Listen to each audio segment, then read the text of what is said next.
I've always had a strange kind of sensitivity, not the emotional kind most people talk about, but something deeper, quieter, and much harder to describe. It's a sensitivity to things that most people never notice, to shifts in the air, to shadows that shouldn't be there, to feelings that don't belong. Sometimes, if I'm unlucky, I see them. But more often, I only sense their presence, a sudden drop in temperature without warning, an unnatural stillness that settles in like fog, or that unmistakable weight pressing on the back of my neck like something invisible is standing right behind me, watching. It's the kind of thing that's impossible to explain unless you felt it yourself. But if you've ever walked alone past an abandoned building in the middle of the night and felt that cold wave rush over you for no reason, or wandered through a silent park only to be hit with the inexplicable sense that you shouldn't be there, that you're being watched, then maybe, just maybe, you've brushed against the kind of presence I live with nearly every day. That's why I always warn people, even if it sounds like a joke, don't go near places that feel heavy, forgotten, or unnaturally still. Avoid old houses that seem to breathe when no one's around. Stay away from narrow alleys and empty streets after midnight, because some places hold on to things, and those things don't always want to be left alone. This isn't something that just started one day. I didn't wake up and suddenly find myself haunted. It's been with me for as long as I can remember, this strange, quiet torment that's followed me since I was a child in primary school. Back then, I thought it was just fear. I believed it was normal to see shapes in the dark or feel like someone was breathing down your neck when no one was there.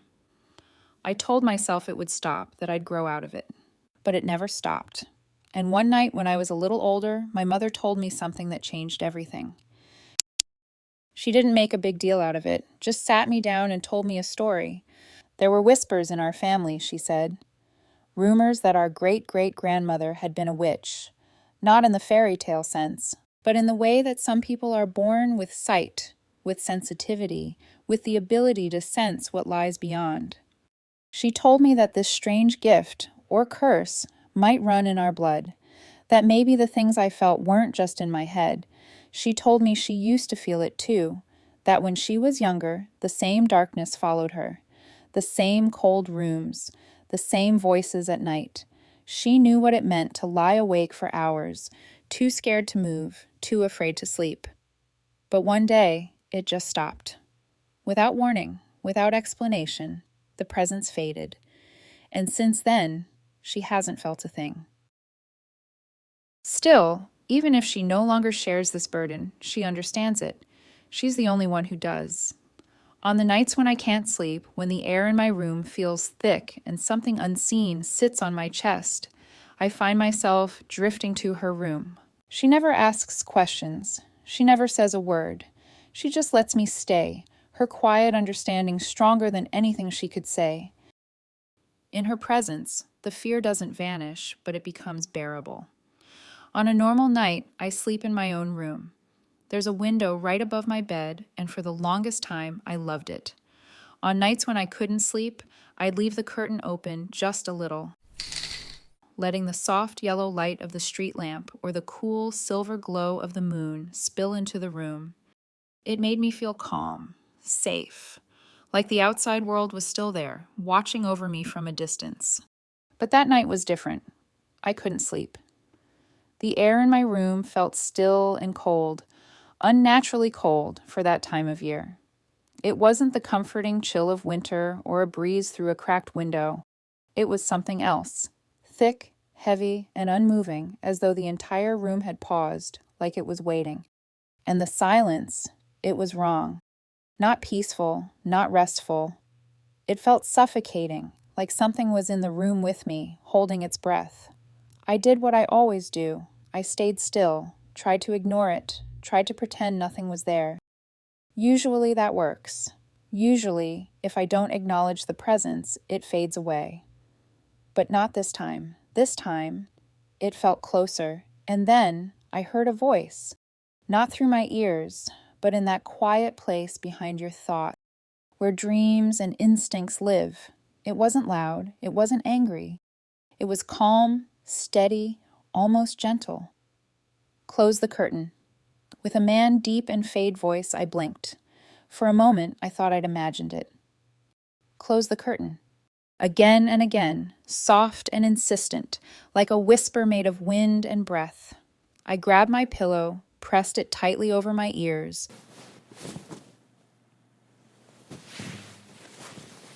But the voice was still there, clear as ever. I ducked under the blanket, hoping to muffle the sound, but it echoed louder inside my head, as if it were speaking from within me instead of outside. Close the curtain, now, before it's too late. And that's when I understood. The voice wasn't trying to scare me. It wasn't the danger, it was the warning. Something surged through me, instinct, fear, something primal, and I leapt out of bed. My body moved before my mind could catch up. I turned toward the window, ready to pull the curtain shut, and stopped. She was there, a woman, standing just outside the glass. Her face was so close I could see the texture of her skin, gray and lifeless, like ash. Her lips were pale, cracked, like she hadn't drawn breath in decades. Her hair was long and wet-looking, sticking to her cheeks like strands of seaweed. But her eyes were the worst part. They weren't wide or angry or sad. They were flat, blank, lifeless, as if whatever soul had once lived behind them was long gone. She wasn't moving. She wasn't pressing on the window or trying to come in. She was just watching, staring straight at me. I didn't scream. I didn't cry. I just grabbed the curtain with shaking hands and pulled it shut as fast as I could, then stumbled backward, threw myself into bed, and hid under the blanket like a child. My heart was thudding so loud it echoed in my skull. And then, silence. The voice was gone. The heaviness lifted. The air shifted back to normal. And for the first time all night, I could finally breathe. To this day, I don't know what she wanted. Maybe she was drawn to the light I left open. Maybe she was looking for something or someone.